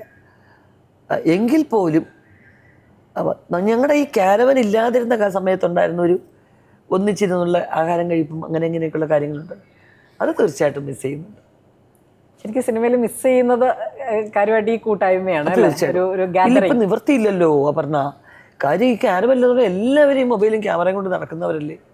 അപ്പം നമ്മുടെ ഒരു തരത്തിലും പ്രൈവസി ഇല്ല എന്ന് വെച്ച് കഴിഞ്ഞാൽ ചേച്ചി അതിനെക്കുറിച്ച് കാര്യമായിട്ട് പറഞ്ഞത് ഞാൻ കേട്ടിട്ടുണ്ട്, വായിച്ചിട്ടുമുണ്ട്. ഈ പ്രൈവസി ഇല്ലായ്മയെ കുറിച്ചിട്ട് ഒരാളുടെ പ്രൈവസിയിൽ എങ്ങനെയാണ് മറ്റൊരാൾ അയാളുടെ മുദ്ര പതിപ്പിക്കുന്നത് എന്നുള്ളൊരു വലിയ വിഷയം. അതല്ലേ നമ്മളിപ്പം എയർപോർട്ടിൽ വരുമ്പോഴുള്ള ഏറ്റവും വലിയ അവർ സ്നേഹം കൊണ്ടും സന്തോഷം കൊണ്ടും ചെയ്തതാണ്. പക്ഷേ നമ്മളോട് ചോദിച്ചിട്ട് നമ്മളൊരു ഫോട്ടോയ്ക്ക് പോസ് ചിരിച്ച് പിന്നെ നമ്മുടെ മുമ്പേ നടന്നിട്ട് ഫുൾ വീഡിയോ ഷൂട്ട് ചെയ്ത് പൊയ്ക്കൊണ്ടിരിക്കുകയാണ്. നമ്മൾ ബാക്ക് സീറ്റിൽ ഇരിക്കുകയാണെങ്കിൽ ഒന്നിങ്ങനെ ചാഞ്ഞിരിക്കാൻ നിവർത്തിയില്ല. അപ്പുറത്തുനിന്നും ഇപ്പുറത്തുനിന്നും ഫോൺ വെച്ച് ഇതെടുക്കുക. അപ്പോൾ എന്താ അറിയോ, നമ്മൾ ടിക്കറ്റ് ഇടുമ്പോൾ പറയും ഫ്രണ്ട് ഇടണേ എന്ന് പറയും. സാധാരണ ഞാൻ ഫ്രണ്ട് ഇരിക്കത്തില്ല, കാരണം ഏറ്റവും ബാക്കിലായ സുഖമായിട്ട് ചാഞ്ഞിടന്ന് ഉറങ്ങാം. എൻ്റെ കയ്യിൽ ഒരു ചെറിയ ഇതുപോലത്തെ ഒരു സാധനം കാണും, അത് വെച്ച് ഉറങ്ങും. അപ്പോൾ നിവൃത്തിയില്ല, ഇതിൻ്റെ ഗ്യാപ്പ് വഴി എടുക്കുക. അപ്പോൾ ഫ്രണ്ടിൽ തന്നെ ഇട്ടേക്കണേ, ഇറങ്ങി അങ്ങ് വേഗം നടന്ന് പോകാമല്ലോ. അപ്പോൾ അങ്ങനെയൊക്കെ നമ്മളെ മാറ്റുകയാണ് ഒരു സമൂഹം. പിന്നെ ഇങ്ങനെ ആ ക്യാബിൽ നമ്മൾ ഇന്ന് പോകുന്ന ആ ബസ് ഇങ്ങനെ ആടി അന്ന് പോകുന്നു. അതിനിടയ്ക്ക് ഫോൺ കൊണ്ടുവന്ന് തന്നിട്ട് എൻ്റെ വൈഫിനൊന്ന് സംസാരിക്കണേ, എനിക്ക് അദ്ദേഹത്തിന് തന്നെ പരിചയമില്ല. അപ്പോൾ ഇതൊക്കെ എന്ന് പറഞ്ഞാൽ അവരുടെ സന്തോഷത്തിൻ്റെ ഭാഗമാണ്. എങ്കിൽ പോലും ചിലപ്പോഴെങ്കിലും നമ്മുടെ ബുദ്ധിമുട്ടുകൾ നമ്മളൊക്കെ പച്ചയായ മനുഷ്യരാണെന്ന് മനസ്സിലാക്കണം തോന്നാറുണ്ട്. നല്ല കോപ്പറേറ്റ് ചെയ്യുന്ന ആൾക്കാരും ഉണ്ട് കേട്ടോ. നല്ല നല്ല അഭിപ്രായങ്ങൾ പറയുന്നവരും മൊത്തം നമ്മുടെ കാര്യങ്ങളെക്കുറിച്ച് വീക്ഷിക്കുകയും അതിൽ നിഷ്പക്ഷമായ ചില കാര്യങ്ങൾ പറഞ്ഞിരുന്നവരും ഒക്കെ ഉണ്ട്. എല്ലാം ഇതിൻ്റെ കൂട്ടത്തിൽ ഉള്ളതാണ്. പോകുന്നു. ഈ ഉർവശി എന്ന് പറയുന്നൊരു നടിയെ ഇപ്പം എൻ്റെയൊക്കെ ജനറേഷനിൽ ആളുകൾ കാണുമ്പോൾ ഇപ്പം ചേച്ചിയുടെ ആദ്യത്തെ പടമൊക്കെ ഇറങ്ങുന്നതിന് ഏതാനും വർഷങ്ങൾക്ക് മുമ്പ് മാത്രം ജനിച്ച ആളാണ് ഞാൻ ഒക്കെ കാണുന്നൊരു ഉർവശി ചേച്ചി പറഞ്ഞു കഴിഞ്ഞാൽ ഭയങ്കര കുറുമ്പുള്ള ഒരു ഉർവശിയാണ്. എല്ലാ കാലത്തും ഇങ്ങനെ 2 കൈയും ഇങ്ങനെ ആട്ടി ആട്ടി നടന്നു പോകുന്ന ഒരു പവാടക്കാരിയാണ് ഞങ്ങളുടെ മനസ്സിലുള്ളത്. പക്ഷെ അതേ ഞങ്ങൾ തന്നെ ഭരതത്തിലെ ക്യാരക്ടർ ആവട്ടെ, ഇപ്പം ഞാൻ നേരത്തെ സൂചിപ്പിച്ച നാരായൺ, ഇത് ഞാൻ എൻ്റെ പെട്ടെന്ന് വരുന്നത് 1-2 പറയാണ് കേട്ടോ. അതുപോലെയുള്ള ഒട്ടനവധി കഥാപാത്രങ്ങളുണ്ട്. അതിലൊക്കെ ചെയ്യുന്നത് വേറൊരു ക്യാരക്ടറാണ്. യോധയിൽ പോകുമ്പോൾ തോൽക്കുമ്പം കാണാൻ എന്ത് രസാ എന്ന് ചോദിക്കുന്ന ആളും ഈ ഭരതത്തിൽ എല്ലാം സഹിച്ച് പിടിച്ചു നിൽക്കണമെന്ന് പറഞ്ഞു കൊടുക്കണ രാധ, ഇതൊക്കെ ഒരുപാട് വ്യത്യാസങ്ങളുള്ള കഥാപാത്രമാണ്. ഞാൻ ചോദിക്കുന്നത് അതേപോലെ എക്സ്ട്രീം ആയിട്ടുള്ള ആൾ തന്നെയാണോ സത്യത്തിൽ ചേച്ചി ക്യാരക്ടർ വൈസ്? ഇല്ല, അപ്പ് ആൻഡ് ഡൗൺസ് ഒരുപാട് മൂഡ് സ്വിങ് ആവുന്ന ഒരാളാണ് ഞാൻ. എൻ്റെ അന്തരീക്ഷം, എൻ്റെ പരിസരം, എൻ്റെ ഓപ്പോസിറ്റ് ഇരിക്കുന്ന ആൾക്കാർ, ഇവരെല്ലാവരും എന്നെ ഇൻഫ്ലുവൻസ് ചെയ്യും. ചിലർക്കത് പറ്റും. ലാലേട്ടനൊക്കെ ഞാൻ പല സമയത്തും ഞാൻ കണ്ട് പേഴ്സണലായിട്ട് ആരാധിക്കുന്ന ആ ഒരു കഴിവാണ്. കാരണം എന്ത് സംസാരിച്ചാലും. പക്ഷെ ഇപ്പോൾ ഈ ഇടയായിട്ട് അദ്ദേഹത്തിന് കുറച്ച് പ്രകടിപ്പിച്ച് തുടങ്ങിയിട്ടുണ്ട്. അതൊക്കെ എനിക്ക് വലിയ സന്തോഷമുള്ള കാര്യം. കാരണം ബിഗ് ബോസ് കാണുമ്പോഴും മറ്റു പല കാര്യങ്ങളും കാണുമ്പോൾ, കാരണം എത്ര കാലം ഒരാൾക്ക് ഇങ്ങനെ അടിച്ചമർത്തിയിരിക്കാനൊക്കെ എന്നുള്ള എൻ്റെ ഒരു സൂചന. പക്ഷെ എനിക്ക് എന്നെ വ്യക്തിപരമായിട്ട് എന്നെ മറയ്ക്കാൻ പറ്റാത്തതാണ് എൻ്റെ വ്യക്തി ജീവിതത്തിലെ മൈനസ് പോയിന്റ് എന്ന് ഞാൻ വിചാരിക്കുന്നു. പലരും പറയും അതാണ് പ്ലസ് എന്ന്. പക്ഷെ എനിക്ക് തോന്നുന്നു അല്ല. ഞാൻ ബേസിക്കായിട്ട് ഞാൻ വളരെ ഗൗരവക്കാരിയാണ്. സിനിമയാണ് എന്നെ ഇങ്ങനെ മാറ്റിയെടുത്തത്. അല്ലെങ്കിൽ ഞാനും എൻ്റെ കുറച്ച് പുസ്തകങ്ങളും അങ്ങനെയൊക്കെ ആയിട്ടുള്ള ഒരു ലോകത്ത് കുറച്ച് സൈലൻ്റ് ആയിട്ടിരിക്കാനാണ്. വായനയാണോ ചേച്ചിക്ക് ഇഷ്ടപ്പെട്ട ഹോബി? തീർച്ചയായിട്ടും. അത് ശീലിച്ചു പോയതുകൊണ്ടാണോ എന്തോ അക്ഷരങ്ങളും എഴുത്തെഴുതുന്നതും അതൊക്കെയാണ് ഇഷ്ടം. ഈ മെസ്സേജ് ആയിപ്പൊന്നും വലിയ താല്പര്യമില്ല എനിക്ക്. വായന എന്ന് പറയുമ്പോൾ നമ്മുടെ മലയാളം പാചകം, ആത്മീയം, അത് മുതൽ അങ്ങോട്ട് എന്ത് കിട്ടിയാൽ വായിക്കും, എല്ലാം വായിക്കും. സാധാരണ ഇതിൽ ഇപ്പം എല്ലാവരും പറഞ്ഞൊരു കാര്യമുണ്ട്. ഇപ്പം ഞാൻ ഉൾപ്പെടെയുള്ള ആൾക്കാർ പറഞ്ഞൊരു കാര്യം, എനിക്കൊക്കെ ഇഷ്ടം പോലെ സമയമുണ്ട്. ഒരു 7-8 മണിക്കൂർ ജോലി കഴിഞ്ഞാൽ പിന്നെ ഒരു പണിയെടുക്കാത്ത ആളാണ് ഞാനൊക്കെ. ഞാൻ പറയും എനിക്ക് സമയമില്ലെന്നാ പറയാ വായിക്കാൻ. അപ്പം ചേച്ചിയൊക്കെ എങ്ങനെയാണ് ഈ തിരക്ക്? ഞാൻ വിമാനയാത്രകൾക്കിടയിലാണ് ഏറ്റവും കൂടുതൽ വായന. അപ്പോഴാണ് നമുക്ക് സമയം കിട്ടുന്നത്. അങ്ങനെ വായിച്ചിട്ടുള്ള ഒരുപാട് പുസ്തകങ്ങളുണ്ട്, ഒരുപാട് ഇൻഫ്ലുവൻസ് ചെയ്ത ഒരുപാട് പുസ്തകങ്ങളുണ്ട്. പിന്നെ പലതിൻ്റെയും എന്താ പറയുക, എൻ്റെ ഒരു വളരെ പേഴ്സണലായിട്ടുള്ളൊരു സന്തോഷമായതുകൊണ്ട് പലതിൻ്റെയും ടൈറ്റിൽ ഓർമ്മയില്ല, കഥ ഓർമ്മ കാണും. ചിലതിൻ്റെ ടൈറ്റിൽ ഓർമ്മ വരും, കഥ വേറെ കൺഫ്യൂഷൻ ആവും. പക്ഷെ വളരെ ശക്തമായിട്ട് നമ്മുടെ മനസ്സിനെ സ്വാധീനിച്ച ചിലത് അങ്ങനെ തന്നെ നിൽക്കും. തമിഴും മലയാളം ഒരുപോലെ തന്നെ വായിക്കുന്നത്. ഇഷ്ടപ്പെട്ട പുസ്തകങ്ങൾ ഏതെങ്കിലും അങ്ങനെ മനസ്സിലുണ്ട്? ഒരുപാടുണ്ട്. 1-2 എന്ന് പറയാനുള്ള എല്ലാ ടൈപ്പ് പുസ്തകങ്ങളും എല്ലാം വായിക്കും ഞാൻ. ഇപ്പോൾ ഉള്ള ഒരുവിധം എഴുതുന്ന എല്ലാവരും എനിക്ക് പുസ്തകങ്ങൾ കൊണ്ട് വന്ന് കാണും. അപ്പോൾ എനിക്ക് കിട്ടുന്ന ഏറ്റവും വലിയൊരു സമ്മാനം അത് തന്നെയാണ്. ഇപ്പം നമ്മൾ പറഞ്ഞു നിർത്തിയത് ലാലേട്ടനെ കുറിച്ചാണ്. അതുകൊണ്ടാണ് ഞാൻ ചോദിക്കുന്നത്. സുലു സേതുവേട്ടൻ്റെ കൂടെ തന്നെയാണല്ലോ അവാർഡ് വാങ്ങിക്കാൻ പോയത് രാഷ്ട്രപതിയുടെ അടുത്തുനിന്ന്. അത് ഈ സാധാരണക്കാരൻ്റെ അവിടെ കണ്ടവരൊക്കെ സുലോചനയും കൂടെ വന്നല്ലോ, എങ്ങനെയുണ്ട് ഫാൽക്കെ അവാർഡ് കിട്ടിയപ്പം സേതുനാഥന്? ഞാൻ പറഞ്ഞു ക്ഷമയുടെ ഫാൽക്കെ അവാർഡായിരിക്കും സുലോചനയെ സഹിച്ചതിന് പുള്ളിക്ക് കൊടുത്തത്. എൻ്റെ ഫാമിലി ഫ്രണ്ട്സിൻ്റെയും ഇവരുടെ ഇടയ്ക്കൊക്കെ കാഞ്ചനയും സുലോചനയും പോലെ എന്ന് പറയുന്ന ഒരുപാട് പേര് പറയും. അല്ല, ഇപ്പോഴും എൻ്റെ ഒരു പെങ്ങളുണ്ട് കേട്ടോ, സുലോചനയെ പോലെയാണ്. എൻ്റെ വൈഫുണ്ട് കേട്ടോ, അസൽ സുലുവാണ് എന്ന് പറയുന്ന കുറേ പേര്. ചിലർ പറയും ഞങ്ങളുടെ വീട്ടിലൊരു കഥാപാത്രമുണ്ട്, ഈ കാഞ്ചനയെ പോലൊരു കഥാപാത്രം, ചിരിച്ചോട്ട് ഇങ്ങനെയൊക്കെ പറയും. അപ്പോൾ എന്താ പറയുക, ഞാൻ ഇതൊന്നും പെർഫോം ചെയ്യുമ്പോൾ ഞാൻ സ്വപ്നത്തിൽ പോലും ഓർത്തിരുന്നില്ല ഇതൊക്കെ എന്നുള്ളതാണ്. ഒരു ക്യാരക്ടർ കിട്ടി ഇങ്ങനെ പെർഫോം ചെയ്യാൻ പറഞ്ഞാൽ നമ്മളങ്ങ് ചെയ്യുന്നു. ചേച്ചി പണ്ടത്തെ പോലെ തന്നെയാണോ ഇപ്പോഴും ക്യാരക്ടറൊക്കെ ചെയ്യുമ്പോൾ നേരത്തെ കഥയൊക്കെ വാങ്ങി ഒരിക്കലും വാങ്ങിച്ചിട്ടില്ല. അതൊന്നും കഥയൊന്നും തരത്തൊന്നുമില്ല നമ്മുടെ കയ്യിൽ. ഇല്ല, പറഞ്ഞു തരും. സ്പോട്ടിൽ വന്നു കഴിഞ്ഞ് ഷോട്ട് എടുക്കുന്നതിന് മുമ്പ് പറയും നിങ്ങളുടെ ക്യാരക്ടർ ഇതാണ്, ഇങ്ങനെ എല്ലാം അങ്ങനെയുണ്ട്. അന്നൊക്കെ ഡയറക്ടേഴ്സൊക്കെ അധ്യാപകരെ പോലെയാണ്. അവർ സ്ക്രിപ്റ്റ് ഒന്നും അങ്ങനെയൊന്നും ഇല്ല. മാറ്റമുണ്ടോ? അതെ, ഇപ്പം എല്ലാം ഇപ്പോഴത്തെ സ്ക്രിപ്റ്റ് എന്ന് പറയുന്നത് എല്ലാം സ്ക്രിപ്റ്റ് ലോക്ക് ചെയ്ത് നമുക്ക് തരും. പിന്നെ ഇപ്പോഴത്തെ എല്ലാ ഡയറക്ടേഴ്സും നമ്മളോട്ട് ഡിസ്കസ് ചെയ്യാൻ താല്പര്യമുള്ളവരാണ്. ബെറ്റർമെന്റിന് വേണ്ടി എന്തെങ്കിലും അഭിപ്രായം ഉണ്ടെങ്കിൽ പറയണം. സിനിമാ മേഖലയിൽ നിന്ന് ചിന്തിക്കുമ്പം മാറ്റങ്ങൾ പോസിറ്റീവായിട്ട് ഒരുപാട് ഉണ്ടായിട്ടുണ്ട്. ഒരുപാടുണ്ട്, തീർച്ചയായിട്ടും. ഇന്ന് എത്രയോ ആർട്ടിസ്റ്റുകൾ അവരുടെ ക്ലീശ ഇമേജിൽ നിന്ന് മാറിയത് ഈ ജനറേഷൻ ഡയറക്ടേഴ്സിൽ നിന്നാണ്.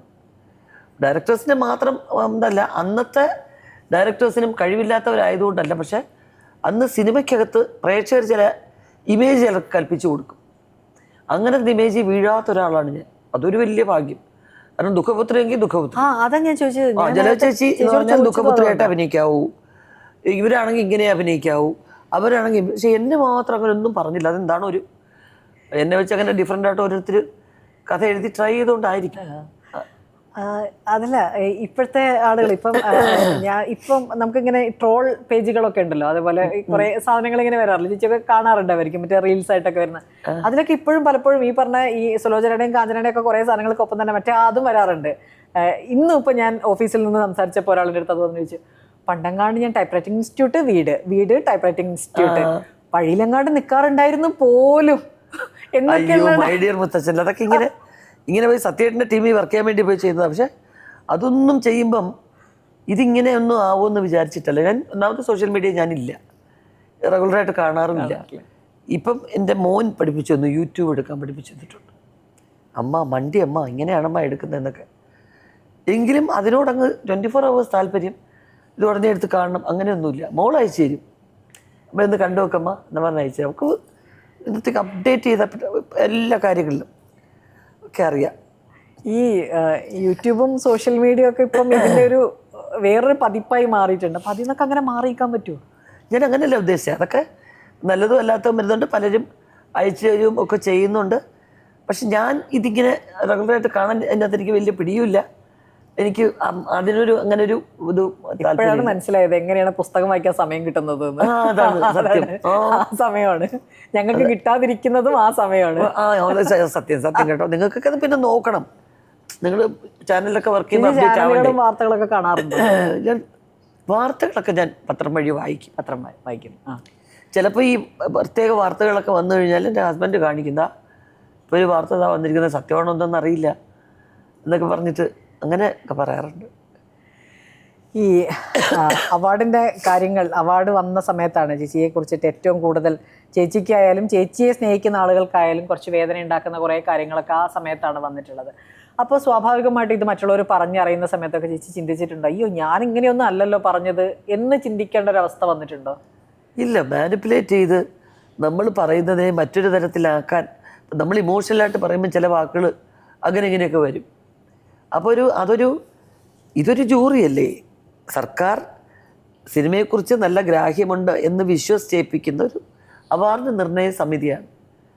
നമ്മൾ അവരോട് ചോദിക്കുന്ന ചോദ്യമാണ് പലതും. നമ്മൾ എന്താ പറയുന്നത്, അതിപ്പോൾ നമ്മുടെ അധ്യാപകരായിക്കോട്ടെ, ഞാനൊരു പരീക്ഷ എഴുതി, അല്ലെങ്കിൽ എൻ്റെ കൂടെ അതേപോലെ തന്നെ പരീക്ഷ എഴുതി ഇത്രയും മാർക്കിന് സാധ്യത ഉണ്ടെന്ന് ഞങ്ങൾ അങ്ങനെ, അപ്പോൾ അതെന്താ ഞങ്ങൾക്ക് കുറച്ച് മാർക്ക് കിട്ടുമെന്ന് ചോദിക്കുന്നൊരു വിദ്യാർത്ഥിയുടെ ഒരു ആകാംക്ഷ എന്ന് മാത്രം കണക്കാക്കിയാൽ മതി അതിനെ. അതുകൊണ്ടാണ് ഞാൻ നേരത്തെ പറഞ്ഞത്, നമുക്കിത് കിട്ടിയത് വാങ്ങിച്ചു പോരുന്നതുകൊണ്ട് ബുദ്ധിമുട്ടൊന്നുമില്ല. പക്ഷേ എന്താണ് ഇതിൻ്റെ ബയലോ? നാളെ ഞാൻ ഒരു ജൂറിയായിട്ട് അവിടെ പോയാൽ ചോദിക്കാൻ വരുമായിരുന്നു, ചേച്ചി ജൂറിയായിട്ട് പോവുകയാണെങ്കിൽ എന്തായിരിക്കും? ഫിലിം ഫെയറിൻ്റെ ജൂറിയായിട്ടൊക്കെ വിളിച്ചിട്ടുള്ളതൊക്കെയാണ്. അപ്പോഴും ഒക്കെ നമ്മുടെ സമയവും കാര്യങ്ങളും. അപ്പം നമ്മളെന്താ പറയുന്നറിയോ, നമുക്ക് നിഷ്പക്ഷമായിട്ടുള്ള ചില കാര്യങ്ങൾ ചെയ്യണമെന്ന് തോന്നിയാൽ അങ്ങനെ തന്നെ ചെയ്യാൻ പറ്റുള്ളൂ. അതിനകത്ത് അവരെക്കുറിച്ചുള്ള മറ്റെന്തും അറിയേണ്ട ആവശ്യമില്ല. നമുക്ക് വേണ്ടത് അവരുടെ ആ കഴിവിനെ അടിസ്ഥാനപ്പെടുത്തി മാത്രം, അങ്ങനെ മാത്രമേ ചെയ്യാവൂ എന്നാണ് എൻ്റെ അഭിപ്രായം.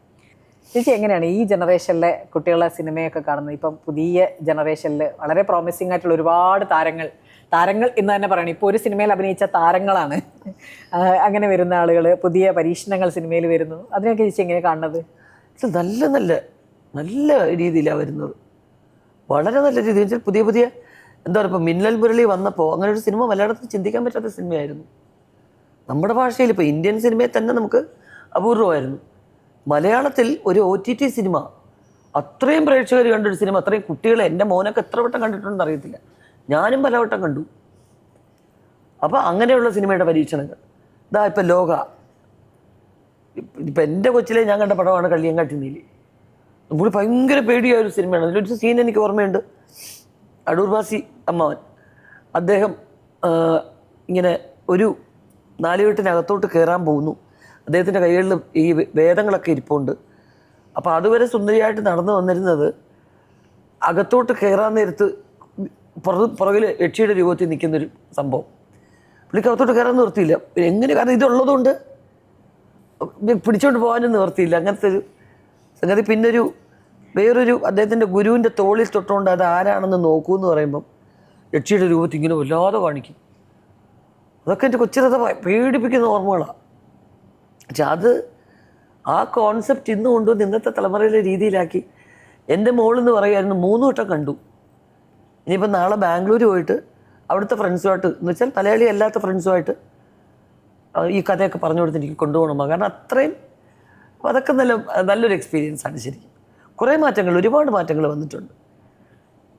പഴയകാലത്ത് ഒരുവിധം എല്ലാ നടന്മാരുടെ കൂടെയും ചേച്ചി അഭിനയിച്ചിട്ടുണ്ട്. ഒരുവിധം എല്ലാ നടന്മാരുടെ കൂടെയും. ചേച്ചിയുടെ ക്യാരക്ടറിൽ ഏതാണ് പ്രിയപ്പെട്ടതെന്ന് ചോദിക്കാൻ പറ്റില്ല, ചേച്ചിക്കും പറയാൻ പറ്റില്ല, പ്രേക്ഷകർക്കും അത് വിലയിരുത്താനും പറ്റില്ല. അതേപോലെ തന്നെ ആരുടെ കൂടെ അഭിനയിക്കുമ്പോഴാണ് ഏറ്റവും കംഫർട്ട് എന്ന് ചോദിക്കാനും പറ്റില്ല. പക്ഷേ എന്നാലും നമ്മുടെ മനസ്സിൽ ഒരാളോടൊരു പ്രത്യേക ഇഷ്ടം ഉണ്ടാവും. ആരാണെന്ന് പറയണ്ട, അങ്ങനെയുണ്ടോ? ഇല്ലേ? ഇല്ല അല്ലേ? എല്ലാവരും ഒരിക്കലും നമ്മൾ ചെയ്യുന്ന ക്യാരക്ടർ അതിനനുസരിച്ച് സിങ്ക് ചെയ്ത് അഭിനയിക്കുന്ന ആർട്ടിസ്റ്റ് ഒരു ഇപ്പം ഞാൻ ചെയ്തിരിക്കുന്ന സിനിമകളുടെ ഒരു സ്വഭാവം അനുസരിച്ച്, ഇപ്പം കടിഞ്ഞൂൽ കല്യാണം, മുഖചിത്രം, ഇങ്ങനെയുള്ള സിനിമകളെന്ന് പറയുമ്പോൾ അതിന് പറ്റിയ നായകനായിട്ട് നിന്ന ജയറാമാണ്. കറക്റ്റ് ടൈമിങ്ങാണ്. അതുകൊണ്ട് ഞങ്ങൾ കൂടുതൽ സിനിമയിൽ അഭിനയിച്ചു. നന്മ നിറഞ്ഞവൻ ശ്രീനിവാസൻ, മഴവിൽക്കാവടി, ആ സിനിമകൾ വിജയിച്ചതിൻ്റെ പുറകിലും ജയറാമിൻ്റെ മധുചന്ദ്രലേഖയിലും അത് ചന്ദ്രലേഖ. അപ്പോൾ അതുകൊണ്ട് എന്താ പറയുക, അത്തരം റോളുകളിൽ തീർച്ചയായിട്ടും കറക്റ്റ് ജയറാം എന്ന് പറഞ്ഞ നടൻ ആ വേവ് ലെങ്ത് കറക്റ്റായിരിക്കും. ചില ഹീറോസിന് കോമഡിയിൽ അത്ര താല്പര്യം ഉണ്ടാവില്ല. അങ്ങനെയുള്ള ഹീറോസിനോട് ചെയ്യുമ്പം നമ്മളെന്താ ഡീഗ്രേഡ് ആയി പോകുമോ ഹ്യൂമർ ചെയ്യുമ്പോൾ എന്നൊരു തോന്നൽ വരും. കോമഡി എന്ന് പറഞ്ഞൊരു കൺസെപ്റ്റ് ഉണ്ടായിരുന്നു സിനിമയിൽ, ഇപ്പോഴും ഉണ്ട് പലർക്കും. കോമഡി എന്ന് പറഞ്ഞത് പെർഫോം ചെയ്യുന്നത്, പക്ഷെ അതൊരു വലിയ കഴിവാണ്. ജാക്കി ചാനെ പോലെ ലോകമെമ്പാടും അറിയപ്പെടുന്ന ഒരു നടനെ നമ്മൾ സ്നേഹിച്ചത് അദ്ദേഹത്തിൻ്റെ ഫൈറ്റ് മാത്രമല്ല, ഹ്യൂമറിൻ്റെ രസകരമായ ടൈമിങ്ങാണ്, സ്ലാപ്സ്റ്റിക്. ചാർലി ചാപ്ലിനെ വെല്ലാൻ ഇന്നും ഒരാളില്ല. അതും അദ്ദേഹത്തിൻ്റെ ഹ്യൂമർ എന്ന് പറഞ്ഞ സംഗതിയാണ്. അതറിയാത്തവരാണിത്. അതറിയാത്ത ആൾക്കാർക്ക് ഇങ്ങനെ തോന്നും. അത് കുറച്ച് ശരിക്കും അവർക്ക് അറിയാത്തതുകൊണ്ടാണ് ഏറ്റവും പ്രയാസം ഹാസ്യം അവതരിപ്പിച്ചത്. കാരണം ഇതിന് നമുക്ക് കൃത്യമായിട്ടൊരു അളവ് പോലും നിശ്ചയിക്കാൻ പറ്റില്ല. അല്ല, പണ്ടൊക്കെ പറയാറുണ്ട് ഇങ്ങനെ ഈ ലീഡ് റോൾ ചെയ്യുന്ന ആളുകളല്ലാത്ത ആളുകളെ ഒരു ക്ലാസ് മാറ്റി അങ്ങനെ ഉണ്ടായിരുന്നു ഒരു കാലഘട്ടം മുഴുവൻ. എന്ന് വെച്ച് കഴിഞ്ഞാൽ കോമഡിക്കും പിന്നെ കുറച്ച് ഗ്ലാമറസ് ആയിട്ടുള്ള ക്യാരക്ടേഴ്സിൻ്റെ വേറെ, വില്ലൻ വേറെ, വില്ലത്തി വേറെ, ചിലപ്പോൾ ഒരു അമ്മായിയമ്മയായിരിക്കും വില്ലത്തി, അല്ലെങ്കിൽ ഒരു ചേട്ടത്തി ആയിരിക്കും വില്ലത്തി, ഇങ്ങനെയൊക്കെ പറഞ്ഞൊരു കാറ്റഗറൈസ് ചെയ്യുമായിരുന്നു. പണ്ടൊക്കെ ഓരോ ആളുകൾക്ക് ഓരോ തരം വേഷങ്ങൾ അങ്ങോട്ട് ഫിക്സ് ചെയ്ത് കൊടുത്തിട്ടുണ്ട്. പക്ഷെ ആ കാലത്തും ചേച്ചിയുടെ ക്യാരക്ടർ മാറ്റി മാറ്റി വരാറുണ്ട്. ചിലതിൽ വളരെ കോമഡി ആയിരിക്കും, ചിലതിൽ സീരിയസ് ആയിരിക്കും. കാക്കത്തൊള്ളായിരം പോലുള്ള സിനിമകളിൽ വേറെ. പക്ഷെ അങ്ങനെ മലയാളത്തിൽ ആ സമയത്ത് ഒരു വിധമുള്ള ക്യാരക്ടർ ആർട്ടിസ്റ്റപ്പോൾ സുമാരിയമ്മ, മീനാംചി, കബീർ പന്നമ്മ, മീനാമ്മയൊക്കെ പറഞ്ഞു കഴിഞ്ഞാൽ അവര് നെഗറ്റീവ് റോളിലാണ് അവരെ പിന്നീട് കൂടുതൽ പ്ലേസ് ചെയ്തിട്ടുള്ളത്. നെഗറ്റീവും ഉണ്ട്, പക്ഷെ ക്യാമറ ഉണ്ടെന്ന് പോലും അറിയാതെ അഭിനയിക്കുന്ന അത്ര നാച്ചുറലാണ് അവരുടെ പെർഫോമൻസ്. മീനാംചിയുടെ പടം കണ്ടാൽ ഇപ്പം മേലെപ്പറമ്പിൽ ആൺവീട് കണ്ടു പോകും, ആ ഒരു സ്ലാങ് അത് വേറെ തന്നെയാണ്. മേലെപ്പറമ്പിൽ ആൺവീടിൽ വേറെ യോദ്ധ നോക്കിയാലും ഈ ക്യാമറ ഇവിടെ ഉണ്ടെന്ന് മീനാംചിക്ക് അറിയത്തില്ല എന്ന് നമുക്ക് തോന്നും.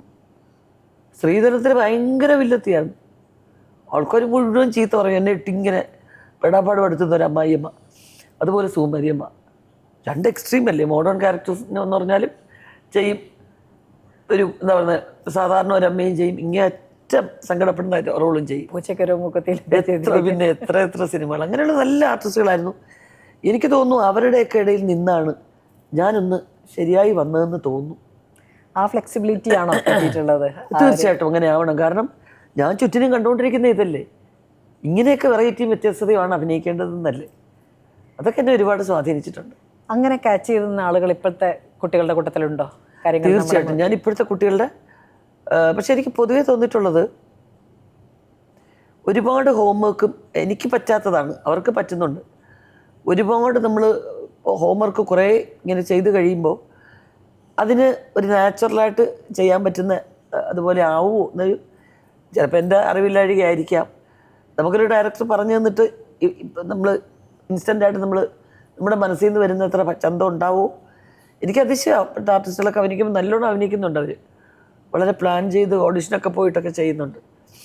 പക്ഷേ എനിക്ക് കുട്ടികൾക്ക് പ്രത്യേകിച്ച് നടിമാർക്ക് അവർ കുറച്ചുകൂടെ ലിബറലാണ്, കുറച്ചുകൂടെ ഓപ്പൺ ആണ്, പല കാര്യങ്ങളിലും വളരെ ഷാർപ്പാണ്. അതെ, അവർക്ക് പറയാനുള്ളത് കൃത്യമായിട്ട് പറയുന്നുണ്ട്. കാരണം ചേച്ചിക്ക് അറിയാലോ സിനിമാ രംഗത്ത് ഉണ്ടാവുന്ന സംഘടനകളും അതിൽ വരുന്ന വാദങ്ങളും ഒക്കെ തന്നെ അറിയാലോ.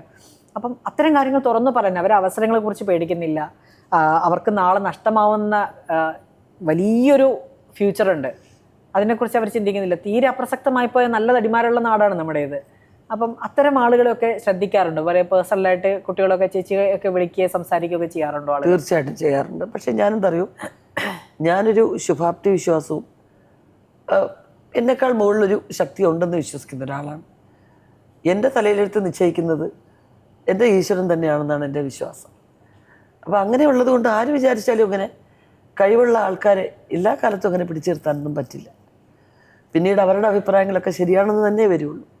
വരും തലമുറ പറയും അവർ റിയാക്ട് ചെയ്തു എന്നല്ലേ പറയുള്ളൂ. നമ്മൾ ഏത് കാര്യത്തിനാണെങ്കിലും അവരുടെ കൂടെ നിൽക്കാനും അവരുടെ അഭിപ്രായങ്ങൾ ശരിയെന്ന് പറയാനും കുറേ പേരെങ്കിലും ഉണ്ടാവില്ല. ചേച്ചി എപ്പോഴെങ്കിലും ചിന്തിച്ചിട്ടുണ്ടോ എന്തെങ്കിലും ഒരു കാര്യം പറയുമ്പോൾ ഇത് പറഞ്ഞാൽ മറ്റുള്ളവർക്ക് ഇഷ്ടപ്പെടാതിരിക്കും, അത് എൻ്റെ കരിയറിനെ ബാധിക്കും, അങ്ങനെയൊക്കെ ചേച്ചി എപ്പോഴെങ്കിലും? ഒരിക്കലുമില്ല. എൻ്റെ കരിയറിനെ ബാധിക്കും എന്ന് വിചാരിച്ചിട്ട് ഞാനൊന്നും പറയാതിരുന്നിട്ടില്ല. ഒരിക്കലുമില്ല. എൻ്റെ ജീവിതത്തിൽ ഒരിക്കലും അങ്ങനെ ചെയ്തിട്ടില്ല. എൻ്റെ കരിയറിന് വേണ്ടി എന്ത് ത്യാഗവും ചെയ്യാന്നുള്ള ഒരു നിർബന്ധം എൻ്റെ കുടുംബത്തിൽ ആർക്കുമില്ല. വന്ന അവസരങ്ങൾ നന്നായിട്ട് അഭിനയിച്ചില്ല എന്ന് പറഞ്ഞൊരു സെറ്റിൽ നിന്ന് വരുന്ന ഒരു നാണക്കേട് ഉണ്ടാവരുത്, അത്രമാത്രം എൻ്റെ വീട്ടിൽ നിന്ന് പറഞ്ഞു വിട്ടിട്ടുള്ളൂ.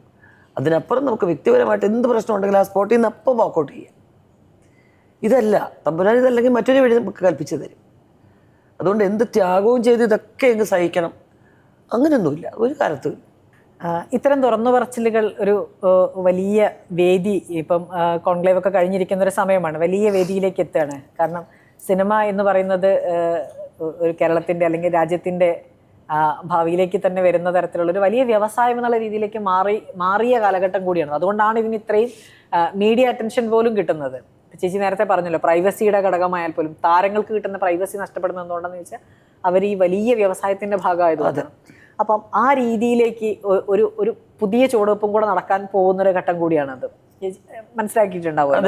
അപ്പം അങ്ങനെ വരുന്ന സമയത്ത് ഇനിയും അഭിപ്രായങ്ങൾ പറയേണ്ടി വരും, കുറച്ചുകൂടെ ഷാർപ്പായിട്ട് ഇനി പുതിയ പുതിയ സംഘടനകൾ ഉണ്ടാവും. അങ്ങനെ ഏതിൻ്റെങ്കിലും, ഞാൻ ഇപ്പോൾ ഉള്ള സംഘടനകളൊന്നുമല്ല ചോദിക്കുന്നത്, അത്തരത്തിലൊരു അഭിപ്രായം തുറന്നു പറയുന്ന ആളുകളെ മുന്നിൽ നിന്ന് നയിക്കേണ്ട ഒരു സാഹചര്യം വന്നാൽ ഉർവശി ചേച്ചി മുൻപന്തിയിൽ ഉണ്ടാവുമോ? എൻ്റെ ഭാഗത്തു നിന്നും അത് 100% ശരിയെന്ന് തോന്നിയാൽ തീർച്ചയായും ഉണ്ടാവും. ആ ഒരു ഉറപ്പ് മതി പ്രേക്ഷകർക്ക്. തീർച്ചയായിട്ടും. കാരണം അങ്ങനെ തന്നെ വേണമല്ലോ. ഇത്രയും വർഷം നമ്മൾ വർക്ക് ചെയ്തുകൊണ്ടിരിക്കുന്ന ഒരു സീനിയർ ആർട്ടിസ്റ്റ് എന്നുള്ള നിലയ്ക്ക് അത്രയെങ്കിലും ഞാൻ എൻ്റെ ഈ രംഗത്തോട് ഞാനൊരു നീതി പുലർത്തണ്ടേ. അത് തീർച്ചയായിട്ടും ഉണ്ടാവും. ഈ അടുത്ത കാലത്തുണ്ടായ എന്തെങ്കിലും വിഷയങ്ങൾ വന്നപ്പോൾ ചേച്ചിക്ക് അയ്യോ അതിനെക്കുറിച്ച് അങ്ങനെ പറയാമായിരുന്നു എന്ന് തോന്നിയിട്ടുണ്ടോ? മീഡിയ ഒക്കെ ഡൽഹി വന്നപ്പോൾ എൻ്റെ അടുത്ത് ചോദിക്കുക, നിങ്ങൾ ചേച്ചി വരുമെന്ന് ഞങ്ങൾ പ്രതീക്ഷിച്ചില്ല എന്നൊക്കെ ചോദിച്ചു. ഞാൻ പറഞ്ഞു ഒരിക്കലും വരില്ല എന്നുള്ളതല്ല എൻ്റെ ചോദ്യം, ഞാൻ ചോദിക്കും തീർച്ചയായിട്ടും. പക്ഷേ വരിക എന്ന് പറയുന്നത് എനിക്ക് ആ കഥാപാത്രം തന്ന ഡയറക്ടർ എനിക്ക് വേണ്ടി കുറച്ച് സമയമെടുത്ത് കാത്തിരുന്ന് തന്നതാണ് ആ ക്യാരക്ടർ. അവരുടെയൊക്കെ വലിയ സന്തോഷം, അഭിമാനം. പിന്നെ എന്നെ അംഗീകരിച്ച കേരളത്തിലെ ആ സിനിമയെ അംഗീകരിച്ച ഇത്രയും പ്രേക്ഷകരുടെയും അവരങ്ങനെ ചെയ്യാൻ പാടില്ല. ഞാൻ സംസാരിച്ചതിൻ്റെ അർത്ഥം എന്നെ മനസ്സിലാക്കുന്നവർക്ക് നല്ലോണം മനസ്സിലാവില്ല. എനിക്ക് അത്രയും മതി. ലോകത്തെ എല്ലാവരുടെയും സർട്ടിഫിക്കറ്റ് കിട്ടിയിട്ട് നമുക്ക് ജീവിക്കാനൊക്കെ ഇല്ലല്ലോ. അങ്ങനെ നമ്മൾ പ്രതീക്ഷിക്കാൻ വേണ്ട. ക്രിസ്തുവിനെക്കാട്ടിലും അങ്ങനെയുള്ള വലിയ വലിയ ജന്മങ്ങൾ അവതാരങ്ങൾക്ക് പോലും പറ്റിയിട്ടില്ല. പിന്നെയാണോ ഞാൻ? എന്തായാലും അഭിനയത്തിന് ചേച്ചിക്ക് കിട്ടിയ പുരസ്കാരങ്ങളെല്ലാം മികച്ചത് തന്നെ. പക്ഷെ അതിനേക്കാൾ വലിയൊരു അംഗീകാരം എന്ന് പറയുന്നത് മലയാളത്തിൻ്റെ 2 തലമുറ അല്ലെങ്കിൽ പോട്ടെ 3 തലമുറ ഇപ്പോഴും അവരുടെ ഹൃദയത്തിൽ ചേർത്ത് വെച്ചിരിക്കുന്ന ഒരുപിടി കഥാപാത്രങ്ങൾ, 1ഉം 2ഉം ഒന്നുമല്ല, എണ്ണം പറഞ്ഞ ഒരുപാട് കഥാപാത്രങ്ങൾ ഉർവശിയുടെ പേരിലുണ്ട് എന്നുള്ളത് തന്നെയാണ്. അതൊരു വലിയ അംഗീകാരം തന്നെയാണ്. എനിക്ക് തോന്നുന്നു ഉർവശി ചേച്ചിക്ക് മലയാളത്തിന് നൽകാൻ കഴിയുന്ന ഏറ്റവും വലിയ അംഗീകാരങ്ങളിൽ ഒന്ന് എന്ന് പറയുന്നതും അത് തന്നെയാണ്. തീർച്ചയായിട്ടും. എൻ്റെ ആൾക്കാർ, എന്നെ സ്നേഹിക്കുന്ന ആൾക്കാർ എൻ്റെ സിനിമ കണ്ടിട്ട് പറയുന്ന ആ പുരസ്കാരത്തെക്കാൾ വലുതായിട്ടൊന്നുമില്ല. തീർച്ചയായിട്ടും. കാരണം അയ്യോ ഉർവശി ആ പടം ചെയ്താൽ ശരിയായില്ല എന്ന കൂട്ടത്തിൽ ഒരാൾ പറഞ്ഞാൽ പോലും എനിക്ക് ഭയങ്കര വിഷമമാവും.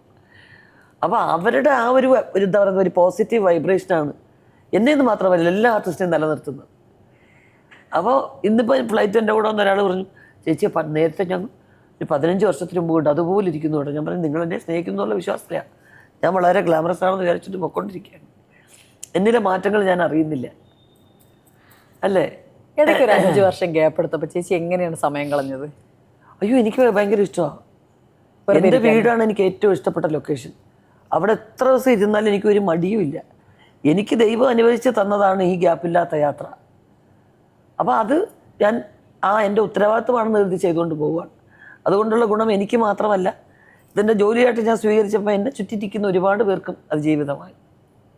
എൻ്റെ പേഴ്സണൽ സ്റ്റാഫുകളുണ്ട് കുറേ പേര്, എൻ്റെ കുടുംബത്തിൽ തന്നെ കുറേ പേരുണ്ട്. അപ്പോൾ അതൊക്കെ വരുമ്പോൾ നമ്മളതിൽ ഗൗരവമാകും. പക്ഷേ കോവിഡ് സമയത്ത് ഞാൻ വീട്ടിലിരുന്നല്ലോ, പിന്നെ വെളിയിറങ്ങാൻ ഭയങ്കര മടിയാണ്. അപ്പോൾ വേണോ 2 മാസം കൂടെ കഴിഞ്ഞിട്ട് പോരെ, ഈ കോവിഡിൻ്റെ പേരും പറഞ്ഞൊരു 3 മാസം കൊണ്ട് തള്ളി വെച്ചൂടെ എന്നൊക്കെ പറഞ്ഞു. പക്ഷെ ഇതൊക്കെ കോവിഡിൻ്റെ ആ ഒരു വളരെ ഇതായിട്ടുള്ളൊരു സംഭവം ഒന്ന് തീർന്നു കഴിയുമ്പോൾ ആദ്യമായിട്ട് ഞാൻ ആ ഷൂട്ടിങ്ങിന് വന്നു, തമിഴ് സിനിമയായിട്ട്. ചേച്ചി തന്നെ സിനിമയിലാണ് ജീവിച്ചത്, ചേച്ചിക്ക് എങ്ങനെ മാറി നിൽക്കാൻ പറ്റും? തീർച്ചയായിട്ടും എൻ്റെ കുടുംബം എന്താണെന്ന് വെച്ചാൽ, ചിലർക്ക്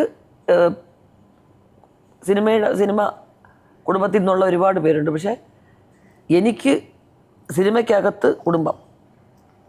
കുടുംബത്തിനകത്ത് സിനിമ. കാരണം കലച്ചേച്ചി മിനിച്ചേച്ചി എൻ്റെ അനിയന്മാർ 2 പേരും ഒന്നാണ്, എല്ലാം ഒന്നായിപ്പോയി. പിന്നെ പരിചയമുള്ളവർ, അച്ഛൻ്റെ പരിചയക്കാർ, അമ്മയുടെ പരിചയക്കാർ, എല്ലാവരും, ആരെയും മാറ്റി നിർത്താനൊന്നുമില്ല. അത്രയും എനിക്ക് ഏറ്റവും സേഫ് ആയിട്ടുള്ള സ്ഥലമാണ് എൻ്റെ സിനിമ എന്ന് പറയുന്നത്. എന്തായാലും ദേശീയ അവാർഡ് വാങ്ങി വന്ന ദിവസമാണ്. എയർപോർട്ടിൽ നേരെ വിളിച്ച് ഇവിടെ കൊണ്ടുവന്ന് എയർപോർട്ടിന്റെ തൊട്ടിപ്പുറത്ത് ഹോട്ടൽ താജില് നമ്മളിവിടെ വന്ന് ഇരിക്കണം. അപ്പൊ ഈ ഒരു ഗ്യാപ്പേ ഉണ്ടായിട്ടുള്ളൂ. എന്തായാലും വളരെയധികം നന്ദി ചേച്ചി. ഒരുപാട് ബുദ്ധിമുട്ടിച്ചിട്ടുണ്ടെന്ന് എനിക്ക് അറിയാം. കാരണം ഇങ്ങനെ ഒരു സിനിമ, ഇതൊരു സിംഗ് സൗണ്ട് സിനിമയാണ് ഈ ആശ എന്ന് പറഞ്ഞ സിനിമ. കഴിഞ്ഞ 1.5 മാസമായിട്ട് അത് ഇവിടെ നടക്കുകയാണ്. ഈ മഴയിലും ഒക്കെ സിംഗ് സൗണ്ട് എന്ന് പറയുമ്പോൾ ഈ ശബ്ദം വരാതെ നോക്കി ചെയ്യണം. അപ്പോൾ അത് ജോജു ഞാനുമാണ് ചെയ്യുന്നത്. അപ്പം നാളെ കൊടുങ്ങല്ലൂരാണ് ഷൂട്ടിങ്. അപ്പോൾ ഇനി അടുത്ത കുറച്ച് ദിവസത്തേക്ക് നമുക്ക് കാണാൻ പറ്റില്ലല്ലോ എന്ന് വിചാരിച്ചിട്ടാണ്. എൻ്റെ ഹസ്ബൻഡാണ് ഇതിന് ഭയങ്കരമായിട്ട് പ്രഷറൈസ് ചെയ്തത്. വന്ന ഉടനെ കൊടുത്തേക്ക് നിന്ന് ഉറക്കം വെച്ച് ഞാൻ പറഞ്ഞു എന്നെ കൊണ്ട് പറ്റത്തില്ല എന്നൊക്കെ പറഞ്ഞു ചുമച്ചുകൊണ്ടിരിക്കുക. പക്ഷെ എന്തായാലും വന്നപ്പോൾ എല്ലാവരെയും കണ്ടു, സന്തോഷമായി. ആദ്യമായിട്ടാണ് റിപ്പോർട്ടറിൽ ഞാൻ ആയിക്കോട്ടെ വരുന്നത്. അപ്പം ഞങ്ങളുടെ ഒരു ചെറിയൊരു സന്തോഷം ഞങ്ങളുടെ MD തന്നു വിട്ടിട്ടുണ്ട് ചേച്ചിക്ക് തരാൻ വേണ്ടിയിട്ട്. ചേച്ചി പറഞ്ഞില്ലേ റിപ്പോർട്ടറാണ് എന്ന്. ഞങ്ങളുടെ ID എന്ന് പറയുന്നത് മൈക്കാണല്ലോ. അതാണോ ഇത്? ഞങ്ങളുടെ മൈക്ക് റിപ്പോർട്ടറിന് എഴുതിയിട്ടുള്ള മൈക്കാണ് ചേച്ചിക്ക് തന്നിരിക്കുന്നത്.